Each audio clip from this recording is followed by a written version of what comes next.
मी तुमच्या पक्षप्रमुखांना सांगितलं होतं तुम्ही आता शिवसेना आणि भाजप युती करा. मी मुख्यमंत्री होणार होतो. 5 वेळा सांगितलं. का मुख्यमंत्री पदाच्या खुर्चीमध्ये एवढा मोह झाला? का झाला? का झाला? जे बाळासाहेबांनी सांगितलं होतं करू नका, काँग्रेस बरोबर जाऊ नका, तुम्ही का गेले? मोहापायी, सत्तेसाठी. मग मोह कोणाचा?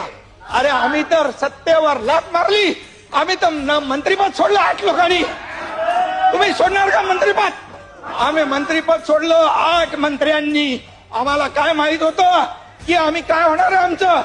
आणि म्हणून आम्ही एक तर लढून जिंकू किंवा एक तर लढून शहीद होऊ असं म्हणून आम्ही लढलो.